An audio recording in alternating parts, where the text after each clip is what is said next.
I'm really sorry. Ginawa na po namin ang lahat. Hemorrhagic shock ang nangyari, kaya mahirap habulin. I'm a death.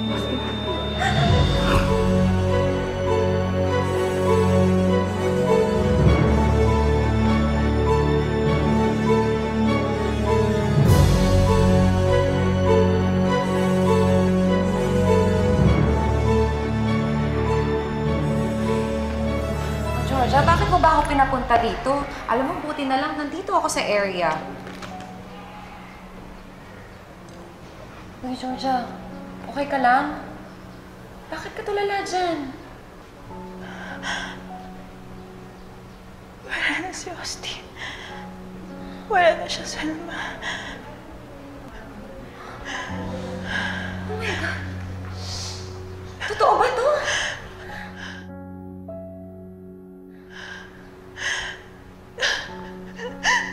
Wala na si Austin. Internal bleeding dahil sa bullet injury niya. Selma, kasalanan ko ito. Pinatay ko si Austin. Pinatay ko si Georgia, dahil na baka may makarinig sa'yo. Georgia, hindi mo ginusto yung mangyari to, okay? Hindi mo ginusto. Sila tibang may kasalanan. Sila ang nagpabaya, kaya na pa rin si Austin. Kahit na merong parte pa rin ako eh. Ako ang dahilan kung bakit siya naglayas. Kung hindi siya naglayas, sana buhay pa siya ngayon. Ang sasakit ng mga sinabi ko sa kanya. Tumahimik ka na. At kapag ginawa mo ulit yung ginawa mo, hindi lang yan ang gagawin ko sa'yo. Susubong kita! Hindi sumbong mo! Ha? Hindi ka na nila mahal, di ba?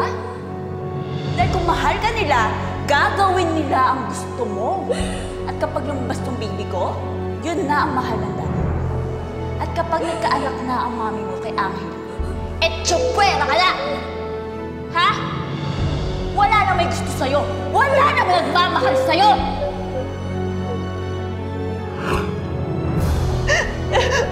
Alam mo, ako talaga yung punot dulo kung bakit siya namatay.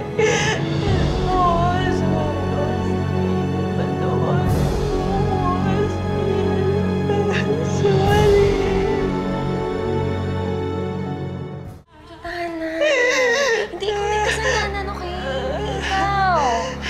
Mahal mo si Austin, hindi wala, okay?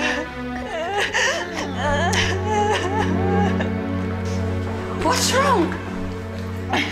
Bakit ka umiiyak? Nasaan si Austin? Georgia! What happened? Did anything happen to Austin? Georgia! Georgia, tell me!